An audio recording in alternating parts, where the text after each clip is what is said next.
Shalom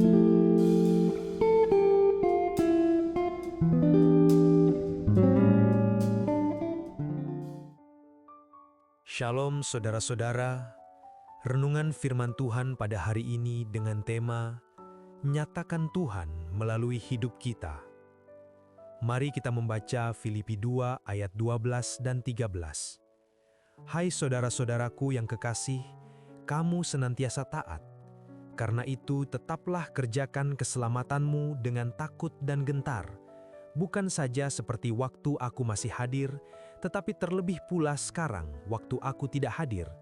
Karena Allah lah yang mengerjakan di dalam kamu, baik kemauan maupun pekerjaan, menurut kerelaannya. Halo semuanya, selamat datang. Nah, khususnya buat kalian yang mungkin baru aja memulai perjalanan iman, pembahasan kali ini pas banget nih. Kita akan bedah bareng-bareng panduan praktis tentang gimana caranya berjalan bersama Tuhan setiap hari dan menyatakan kebaikannya lewat hidup kita. Mungkin ini nih pertanyaan yang lagi ada di kepala kalian sekarang. Kalian baru aja ngerasain kasih karunia Tuhan yang luar biasa. Dan sekarang mikir, oke, aku udah diselamatkan, terus apa lagi sekarang? Dan itu pertanyaan yang bagus banget loh. Itu nunjukin kalau hati kalian tuh siap buat melangkah lebih jauh. Yuk kita gali jawabannya bareng-barang. Oke, jadi mulainya dari mana nih? Jawabannya tuh ada di sebuah konsep yang indah banget. Semacam kemitraan ilahi antara kita sama Tuhan yang dijelasin dalam satu ayat kunci yang luar biasa. Nah, coba perhatiin deh. Ada dua bagian di sini kan? Pertama, kita disuruh buat mengerjakan keselamatan kita. Tapi, abis itu dibilang, Allah lah yang mengerjakan di dalam kamu. Loh, tunggu dulu. Ini kayaknya bertolak belakang ya. Sebenarnya justru disinilah letak keindahan dan misteri dari perjalanan iman kita. Jadi kuncinya tuh di sini, momen kita diselamatkan itu ibaratnya kayak benih yang ditanam. Kejadiannya cuma sekejap, murni karena anugerah Tuhan.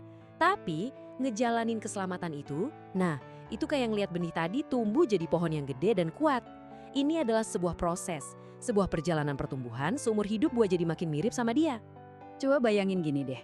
Di satu sisi, keselamatan itu hadiah yang dikasih cuma-cuma.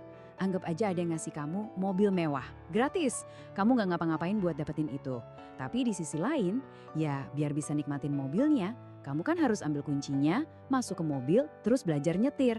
Nah, itulah bagian kita, mengerjakan atau menghidupi hadiah luar biasa yang udah kita terima. Oke, sekarang yuk kita bedah lebih dalam lagi soal apa yang disebut sebagai paradoks besar dalam kehidupan Kristen. Ini bukan masalah yang harus dipecahin, tapi sebuah misteri indah yang perlu kita jalani setiap hari. Nah, ini dia inti paradoksnya. Kita diminta buat berusaha, berdoa, taat.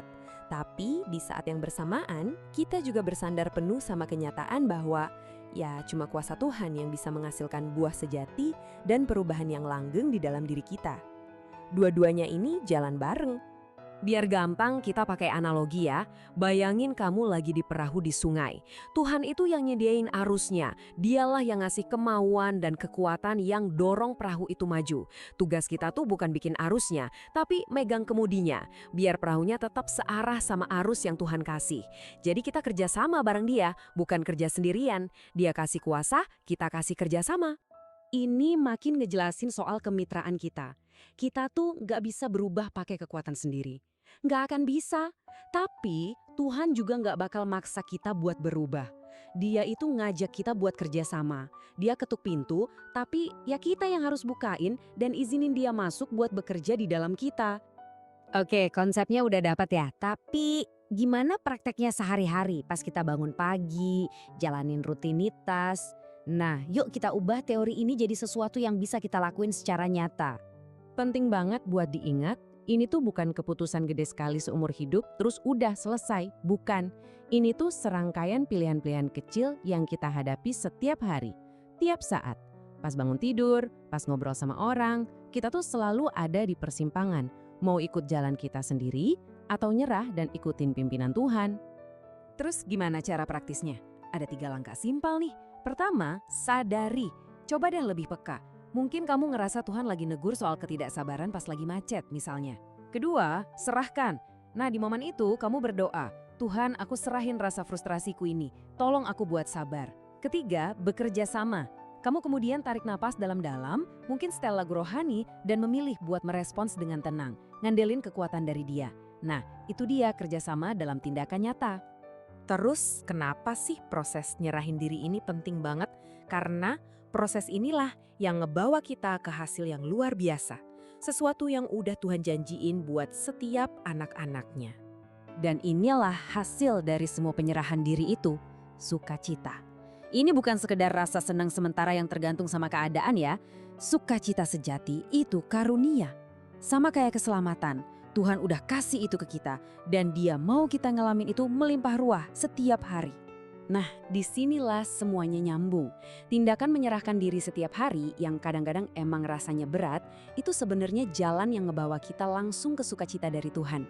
Makin sering kita lepasin kendali dan kerja sama bareng Dia, makin penuh hidup kita sama sukacitanya yang sejati dan tahan lama. Jadi, sebagai penutup, coba deh kita bikin ini jadi personal banget. Ambil waktu sebentar buat ngerenung, mungkin soal hubungan kamu, pekerjaan, atau karakter kamu. Kira-kira di area mana Tuhan lagi bekerja dalam hidupmu sekarang? Dan bagaimana caranya kamu bisa mulai bekerja sama dengan Dia mulai hari ini juga?